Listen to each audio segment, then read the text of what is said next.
Jai Hind everyone. We are reading lesson 2, Nelson Mandela, A Long Walk to Freedom. Till now we have read that this is autobiography of Nelson Mandela, A Long Walk to Freedom, and in this lesson only a small extract from the biography is taken and we are reading that.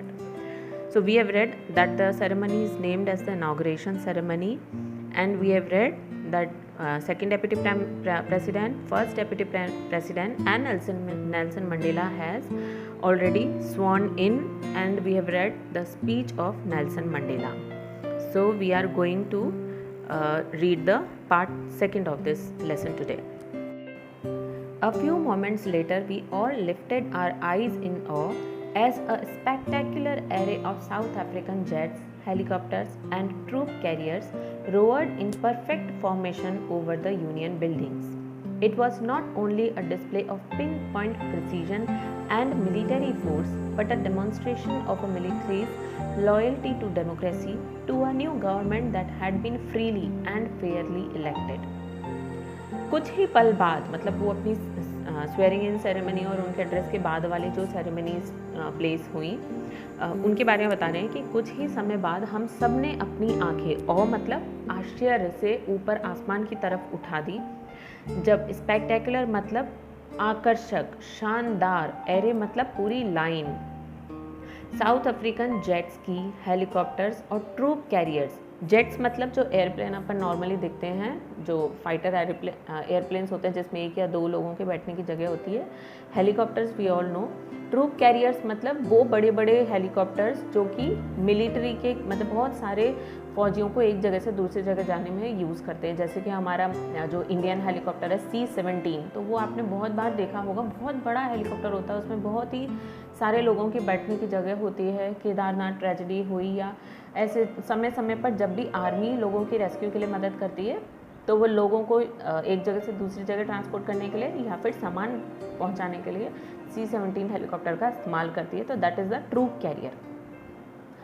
तो कुछ ही पल बाद आसमान में हम सब लोग आश्चर्य से देखने लगे, जबकि पूरी की पूरी लाइन साउथ अफ्रीकन एयरप्लेन्स की, हेलीकॉप्टर्स की और ट्रूप कैरियर्स की ये पूरी की पूरी श्रृंखला रोअर्ड मतलब दहाड़ना या बहुत तेज गर्जना आवाज़ करते हुए बिल्कुल परफेक्ट फॉर्मेशन, बिल्कुल सही एक आकृति बनाते हुए, जैसे कभी आपने देखा होगा तो वी में सीधी लाइन, स्ट्रेट लाइन या फिर पूरे vertically arranged line, horizontally arranged line, इस अलग अलग फॉर्मेशन अपने अलग अलग पैटर्न्स में फॉर्मेशन में वो लोग इन बिल्डिंग्स के ऊपर से उड़ रहे थे और हम आश्चर्यचकित होकर आसमान में सब लोग देख रहे थे।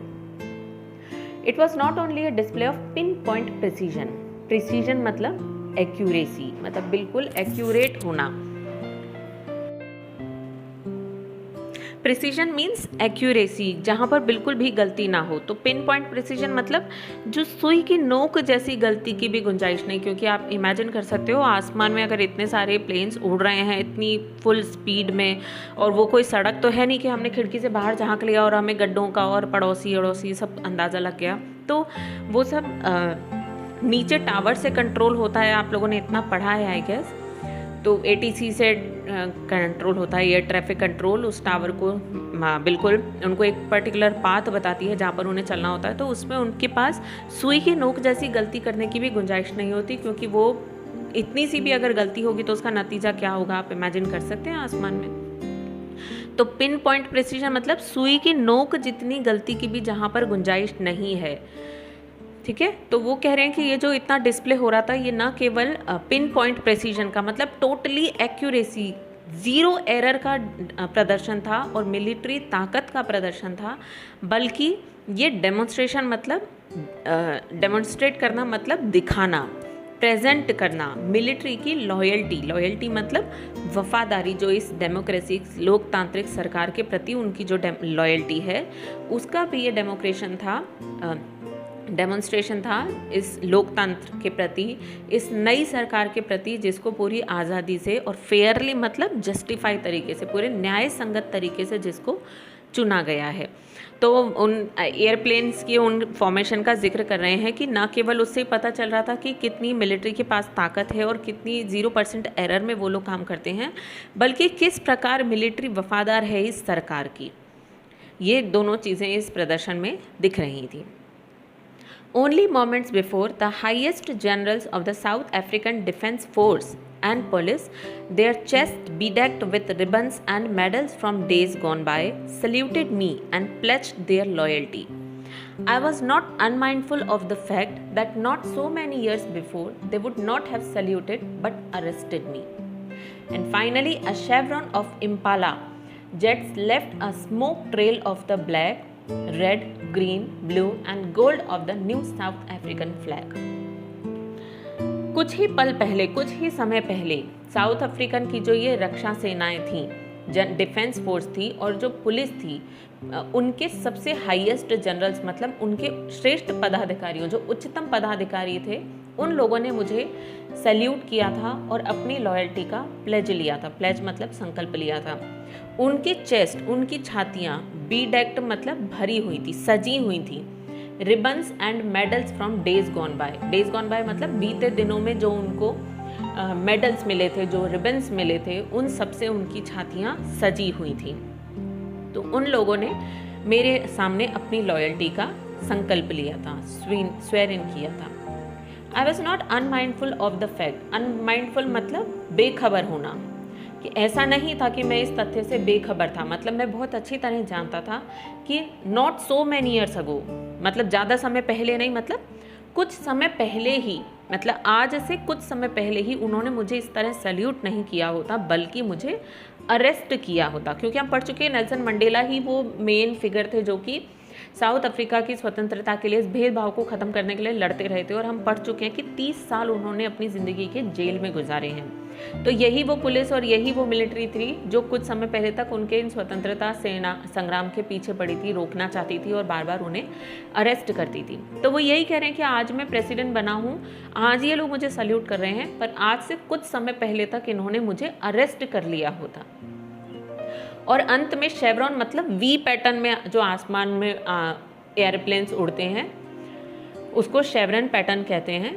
इम्पाला जेट्स के इस वी पैटर्न में इन सब जेट्स ने अपने धुएं की, जो वो रंग बिरंगा धुआं छोड़ते ना, उसको कहते हैं ट्रेल। ट्रेल मतलब पदचाप या पूछ, या अपने पीछे से उन्होंने रंग छोड़े थे।